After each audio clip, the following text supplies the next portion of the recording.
안녕하세요. 경희연경한의원 원장 박연경입니다. 오늘은 아토피 피부염에 대해서 말을 해볼까 하는데요. 아토피 피부염이 있으신 분들은 요새 꽃가루가 날리고 계절이 변하는 이런 환절기에 증상들이 조금 많이 심해질 수가 있어요.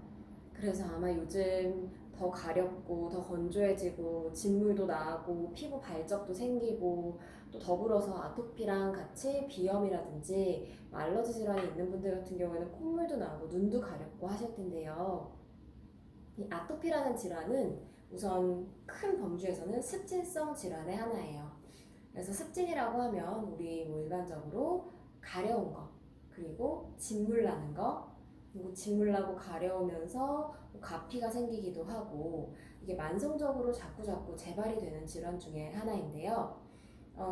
이 아토피라는 질환은 사실상 유소하기에 시작되는 경우가 많아요. 그래서 생후 한 2개월 무렵부터 한 2살 정도까지 아토피가 발병을 하는 경우가 가장 많은데, 일반적으로는 커가면서 증상들이 점점 좋아져요. 그래서 아기 때 증상이 있다가도 크면서 아토피 증상이 완전히 호전이 되어서 성인이 되어서는 이제 아토피 증상이 없는 경우가 가장 일반적인데, 그럼에도 불구하고 아토피 증상이 계속 지속이 돼서 성인기의 아토피까지 진행이 되는 경우도 있고, 청소년기까지 진행이 되는 경우도 있고, 이제 그 아동기까지 진행이 되는 경우도 있고, 굉장히 다양합니다. 그렇다면 이 아토피라는 질환은 각 시기별로 어떤 증상을 가지고 있고, 또 치료는 어떻게 하고 생활 관리는 어떻게 해야 하는지 오늘 한번 알아볼 텐데요.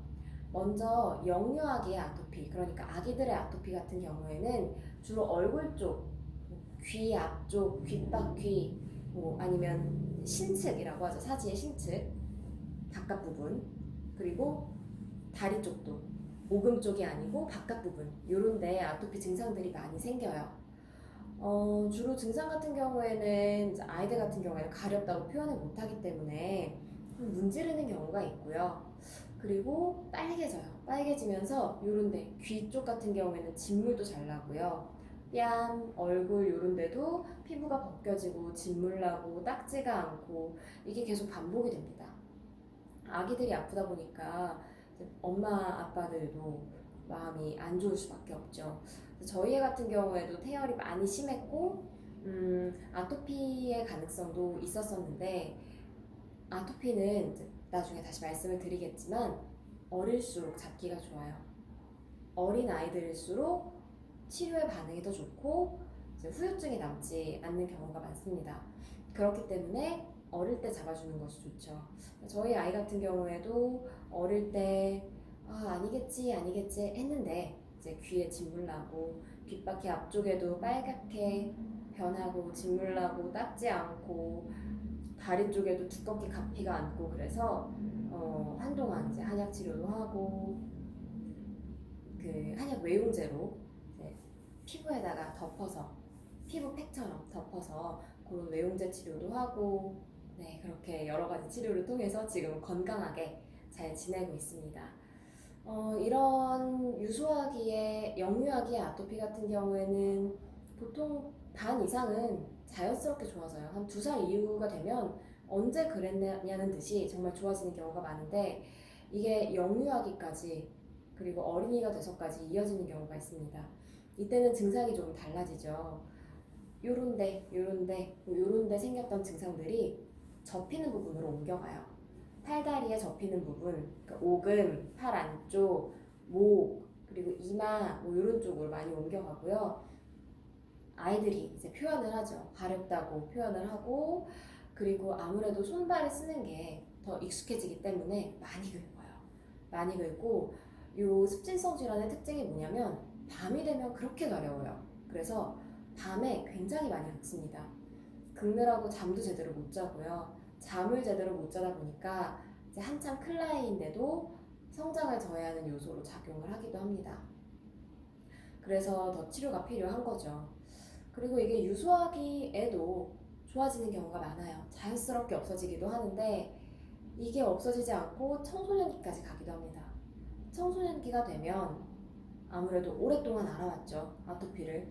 오랫동안 알아온 만큼 이약저약 발라봤을 거고 많이 긁었을 거고요. 그렇기 때문에 피부에 변형이 생기기 시작합니다. 어떤 변형이냐면 피부가 두꺼워져요. 그리고 색깔도 변해요. 그러면서 건조해지고 갈라지고 이게 만성화되기 때문에 또 한창 외모에 민감한 나이이기 때문에 스트레스도 굉장히 많이 받습니다. 또 한창 공부하는 나이죠. 공부에도 방해가 돼요. 가려움 증상 때문에 공부에도 방해가 돼요. 이런 여러 가지 증상들이 청소년기에 나타납니다. 그리고 또 특징적으로 나타나는 것 중에 하나가 남자 아이들도 그렇고 여자 아이들도 그렇고 생기지 않았던 유두 쪽에 습진이 생기기도 합니다.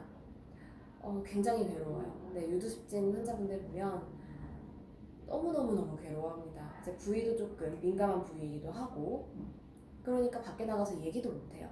근데 가려운데 또 긁지도 못해요. 그러니까 그 악순환이 반복이 되다 보니까 너무너무 힘들어합니다.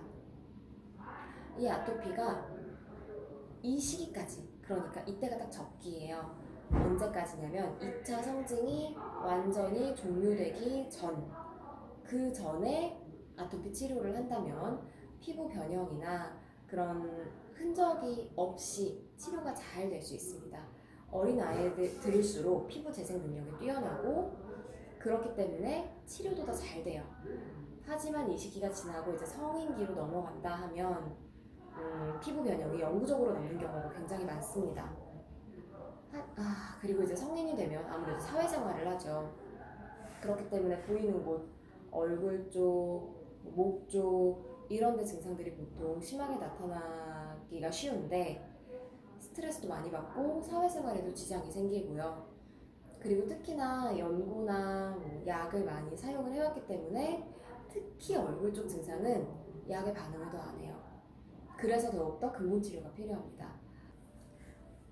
네, 이런 아토피는 일반적으로 연고를 이용해서 치료를 많이 하는 경우가 있습니다. 연고 같은 경우에는 가장 많이 쓰는 게 스테로이드 연고 많이 쓰게 되죠. 그래서 국소 부위에 조금씩 바르시는 분들 많고요. 연고에 반응이 없다 하면 보통 약 많이 쓰게 되고요. 먹는 약. 스테로이드 쪽이 반응이 없다고 하면 엘리델 같은 면역 억제제 연고를 사용을 하기도 합니다. 그런데 이게 만성화되고 증상이 아주 심한 경우에는 연고에도 반응이 잘 없고 그리고 해도 그때뿐인 경우가 많아요. 그럴 때는 이제 근본 치료가 필요한 부분인데요. 한의학적으로는 이 아토피 피부에 염증이 있다라는 건 피부 쪽에 열이 모여서 빠져나가지 못하고 있다라는 거예요. 우리가 열을 배출하는 방법은 이제 소변, 대변, 땀 그리고 호흡을 통해서 배출을 한다고 했죠.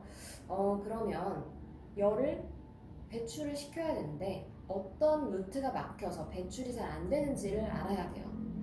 대변이 막혔다고 한다면 이제 변을 조금 원활하게 볼 수 있도록 소변이 잘 안 된다. 소변을 좀 더 잘 볼 수 있도록 땀이 안 난다. 그러면 땀이 더 잘 날 수 있도록 체질을 개선시켜주는 방향이 필요합니다. 그리고 그 땀이 안 나고 소변이 잘 안 나오고 대변이 잘 안 나오는 데는 각각의 사람들마다 다 원인이 달라요. 그렇기 때문에 그 사람의 평소 생활 습관, 식습관, 그리고 그 사람의 다른 기타 증상들, 그리고 운동 습관이라든지 수면 습관이라든지 이런 것들을 하나하나 다 면밀히 봐서 그걸 통해서 근본 원인을 찾아 나가는 것이 중요합니다. 원인이 찾아졌다 하면 그것에 대한 개개인에 맞춘 한약 치료가 일단은 기본적으로 들어가게 되고요. 그거 외에 피부가 지금 당장 가려운 부분, 피부가 지금 당장 갈라져서 힘든 부분에 대해서 피부침 치료가 아주 세세하게 들어갑니다. 그리고 심한 부분은 약침 치료와 더불어서 같이 들어가게 되고요. 그리고 피부 치료가 다 끝난 후에 그 후에 진정을 위해서 피부 진정 티슈로 이제 바디팩을 하게 되고 LED를 통해서 피부 진정과 재생을 돕게 됩니다. 이러한 치료들이 이제 사이클로 원활하게 잘 돌아가면 악순환의 고리에 빠져 있었던 피부 상태가 이제 선순환의 구조로 바뀌게 되고요. 선순환의 구조로 바뀌게 되면 피부 컨디션은 자연스럽게 좋아지게 됩니다. 이렇게 아토피 피부염은 사실상 굉장히 힘들게 하고, 그러니까 아토피 피부염이 있는 사람들을 굉장히 힘들게 하는 만성 염증성 질환임에도 치료가 가능한 질환입니다. 그리고 그 치료의 시기는 말씀드렸던 것처럼 빠를수록 좋아요. 2차 성징이 나타나기 전에 치료가 들어가는 것이 성인이 성인기에 가까워진 나이에 치료를 받는 것보다 흔적도 덜 남고 치료 속도도 더 빠릅니다. 그렇기 때문에 아토피 피부염이 있다면 치료를 조금 더 빨리 시작을 해보시는 것이 도움이 될 거고요. 더불어서 음식 관리라든지 생활 관리도 조금 더 철저히 해주실 필요가 있습니다. 일단 밀가루 음식 주의해 주시는 게 좋고, 그리고 적절히 운동을 해서 적절히 땀을 내주는 게 도움이 됩니다. 또 반신욕 같은 경우에도 땀을 내고 피부의 재생을 돕는 데 도움이 될 수 있는데요. 이게 처음에 반신욕을 하면 지쳐요. 그렇기 때문에 처음에는 일주일에 한 두세 번 정도 10분씩 짧게 하시다가 나중에는 시간을 조금 늘려서 해주시는 게 도움이 될 수 있습니다. 그리고 반신욕 같은 경우에 이제 진물이 막 심하게 나거나 2차 감염이 있을 때는 멈추셔야 돼요. 그렇기 때문에 반신욕을 하는 도중에 중간중간 피부 상태를 보고 전문가와 상의를 통해서 반드시 이제 적절하게 대응을 하셔야 되고요. 그리고 이거 외에도 순면으로 된 옷을 입으시는 게 좋고, 꽉 조이거나 끼는 옷은 되도록이면 피하시는 게 좋아요. 그리고 지내시는 곳의 온도, 습도 관리도 필요한 부분인데요. 온도 같은 경우에는 한 18에서 22도 정도, 약간 서늘하다 싶을 정도의 온도가 좋고, 습도 같은 경우에는 한 5, 60% 조금 촉촉한 정도, 그걸로 이제 유지를 시켜주시는 게 좋습니다. 그리고 이거 외에 또 관리가 필요한 부분들이 좀 다양하게 있겠죠. 하지만 그 생활 관리라는 건 이거 역시 개개인에 따라 다르기 때문에 정확한 식단, 정확한 생활 관리는 면밀한 상담을 통해서 추후 결정을 하시는 것이 좋을 것 같습니다. 네, 여기까지 아토피에 대한 설명이었습니다. 감사합니다.